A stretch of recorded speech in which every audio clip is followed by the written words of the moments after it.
Hello and welcome to LTV News. I'm Daniel Adam and these are the day's top stories. Palestinians gain UN recognition as a non-member observer state.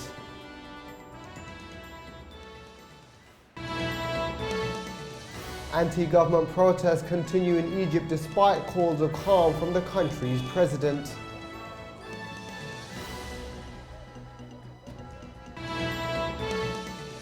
And Australians prepare themselves for strict anti-smoking laws.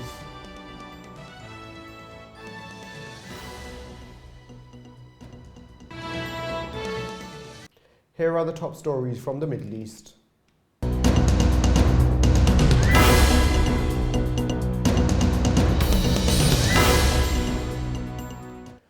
Palestinians took to the streets across the West Bank in celebration of a UN vote. The vote, which has split many in the council, recognises Palestinians as a non-member observer state.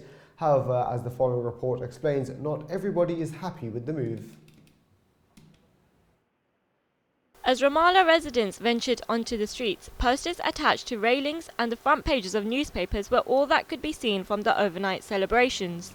The UN victory for the Palestinians was a diplomatic setback for the United States and Israel, which were joined by only a handful of countries in voting against the upgrade. There were 138 votes in favour, 9 against and 41 abstentions. 3 countries did not take part in the vote held on the 65th anniversary of the adoption of UN Resolution 181 that partitioned Palestine into separate Jewish and Arab states. The Assembly approved the upgrade despite threats by the United States and Israel to punish the Palestinians by withholding funds for the West Bank government. In theory, it is now possible for the Palestinian administration to join the International Criminal Courts. If the Palestinians were to join the ICC, they could file complaints with the court accusing Israel of war crimes, crimes against humanity and other serious crimes. While as many across the world celebrated the UN move, Israel's closest ally, the US, has criticised it. American Secretary of State Hillary Clinton said the vote was counterproductive. Before I begin, I want to say a few words about the unfortunate and counterproductive resolution at the United Nations General Assembly that just passed, because it places further obstacles in the path to peace.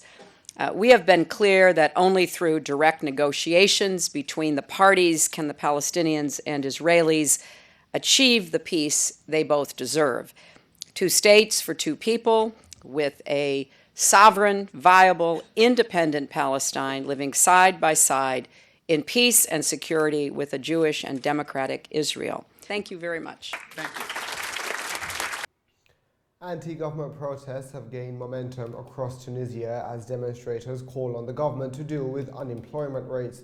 The protests are now in their 3rd day with no solution in sight. Some believe they may go on for a very long time. Protests against the government in Tunisia have spread from one of the country's central towns, Sylenia, to its capital of Tunis, amidst soaring unemployment rates and a sluggish economy. The protests continued into their 2nd day in the capital city on Thursday, following escalated clashes between demonstrators and police in Siliana, leaving hundreds of people injured on Wednesday. Around 300 people started to gather outside the National Constituent Assembly building in the capital, where demonstrators clashed with riot police. Soon after, the nation's governing assembly held a meeting to discuss how to tackle the growing problem, but no effective solutions were generated. Disappointed with the results of the meeting, protesters have become even more angry, saying that the situation is worse than it was before the 2010 revolution, which led to the ousting of longtime President Zine al-Abidine Ben Ali in 2011. There was more protests in Egypt today despite the country's leader calling for calm. President Mohamed Morsi's addressed the nation, claiming the new sweeping powers he's given himself were temporary, have so far had little effect.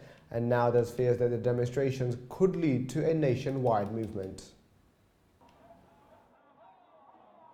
Morsi defended the sweeping new powers he gave himself last week and said the measure would only be in place until a referendum is held on a new constitution. The decree provoked protests and violence from Egyptians, fearing a new dictator was emerging less than 2 years after they ousted Hosni Mubarak and returned protesters to Tahrir Square. The country's Constitutional Assembly is expected to finish approving the draft constitution on Friday, allowing a referendum to be held as soon as mid-December on a text that Islamists say reflects Egypt's new freedoms. Morsi's critics argue it is an attempt to rush through a draft they say has been hijacked by the Muslim Brotherhood, which backed Morsi for president in June elections, and its allies. 2 people have been killed and hundreds injured in the protests since last Thursday's decree, deepening the divide between the newly empowered Islamists and their opponents. Moving on to world news now.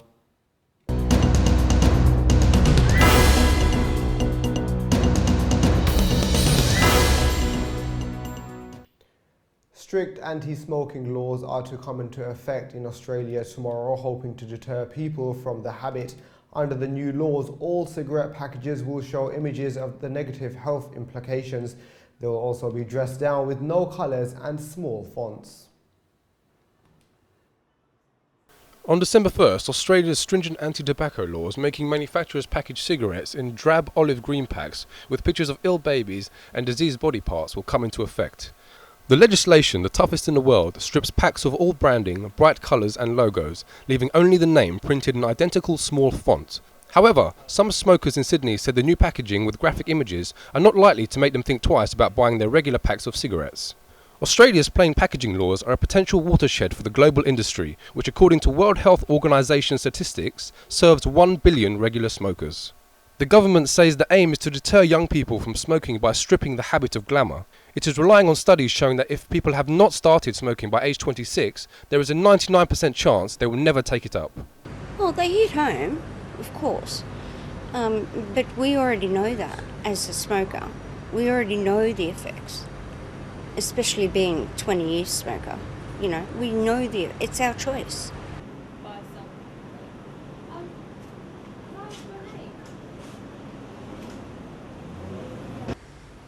What, the packages? Nah, to me they're just pictures you can find in any places, you know.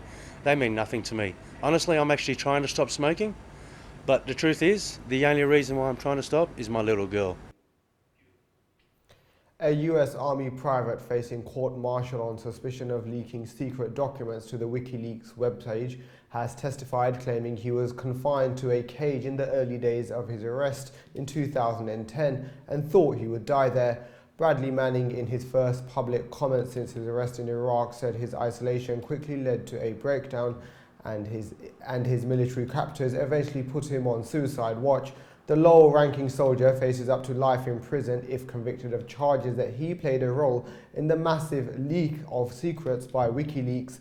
The leak stunned governments around the world by publishing intelligence documents and diplomatic cables, mostly in 2010.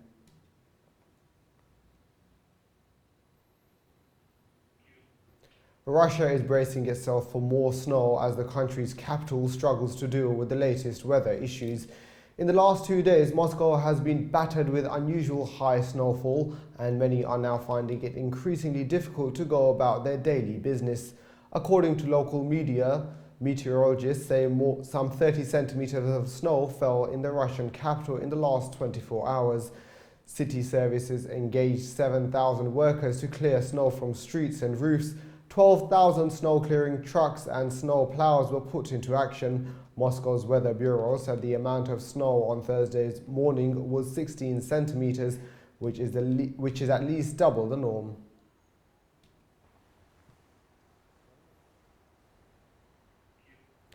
Japanese and Taiwanese delegates have met in Tokyo today to prepare the groundwork for discussions on fishing rights in waters surrounding the disputed islands called Senkaku in Japan and Deota in Taiwan in the East China Sea. This is the first time in 3 years the two sides are sitting down to discuss the controversial issues surrounding the islands. The meeting will deal solely with the operation of fishing vessels in the seas which both nations claim, and they will not discuss the territorial disputes.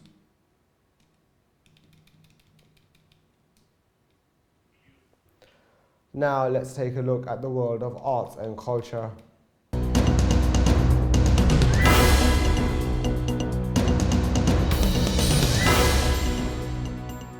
LA has begun hosting an eco-friendly car show, giving car makers the opportunity to show off their latest models.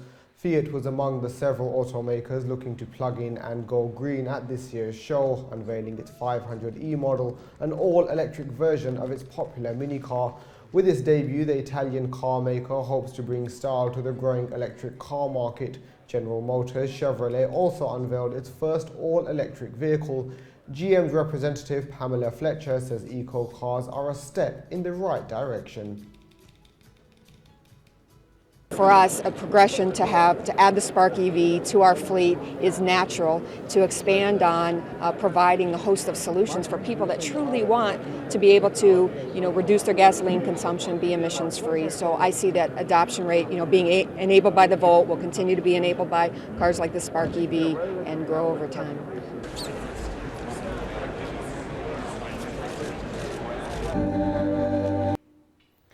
That's all we have time for, but before we go, let's take a look back at the day's top stories.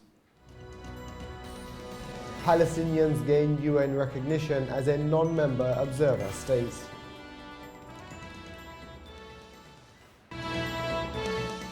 Anti-government protests continue in Egypt despite calls of calm from the country's president.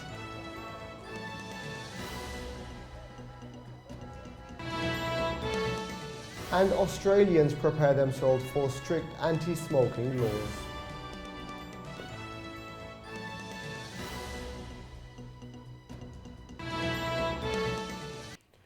Thank you for watching. For more information, visit our website www.levant.tv. Join us tomorrow at the same time. Until then, from all of us here at LTV News, goodbye.